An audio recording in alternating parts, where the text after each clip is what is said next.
Today, the Church celebrates the feast of the Assumption of the Blessed Virgin Mary.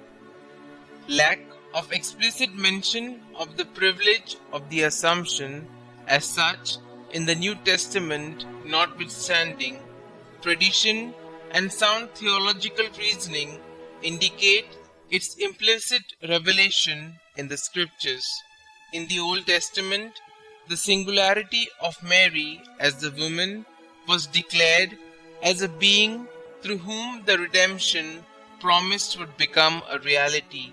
The New Testament declares the fact of that redemption, and the Blessed Virgin was full of grace and could not be perfect as God had foretold, unless she remained incorruptible. Rightly then, Saint Germanus of Constantinople wrote that Mary's virginal body is an altogether holy and chaste dwelling for God and can never know dissolution into dust. The tradition of the Assumption was already proclaimed as early as in the year 749 by Saint John Damascene. Mary conceived without detriment to her virginal modesty, brought forth her Son without pain, passed hence without decay, according to the word of the angel, or rather, God speaking by the angel, that she might be shown to be full, not half full of grace, wrote Pope Alexander III. In the year 1568, Pope Pius V made the Feast of the Assumption a holy day for the entire Church.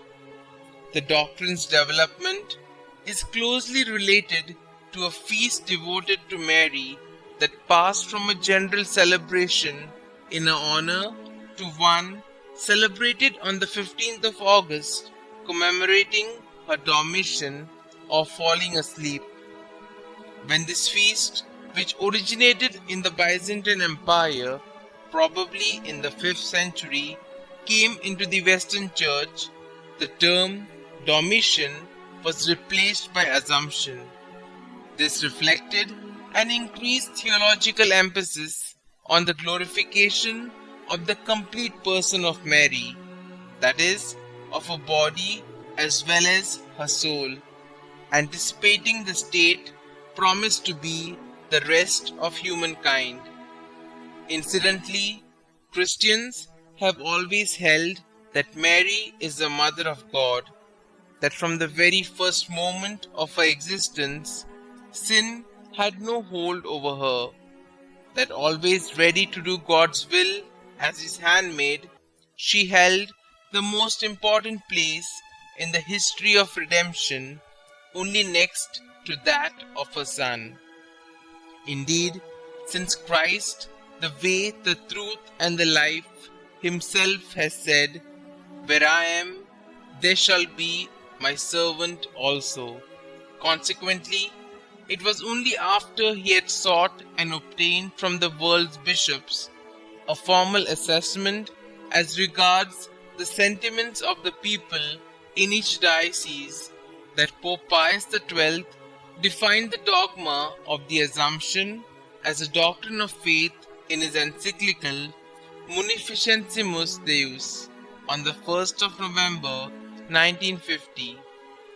Today, the new Holy Ark, who conceived the Creator of the world in her womb, comes to rest in the temple of God Himself. Today, the Church rejoices in the exaltation of the humble handmaid of the Lord. Indeed, God the Almighty, who has done great things for Mary, as declared by her in the Magnificat, has now done the greatest of all great things for her. Truly, the Assumption has been well described as Our Lady's Easter, for on this day we celebrate not only her passing from this life, but also her resurrection and ascension into heavenly glory, whereby she shares fully in the triumph of the risen Lord.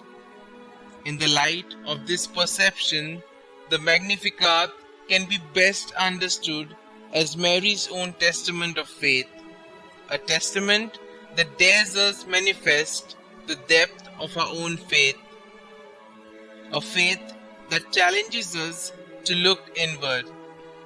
As the Holy Father, Pope John Paul II says, each of us has to look at his or her own life with the eyes of Mary.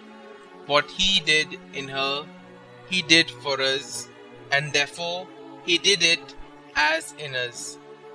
Rightly then, on this feast, the greatest of Mary's feasts, the Church Universal, with one voice, joins Mary in exalting holy his name.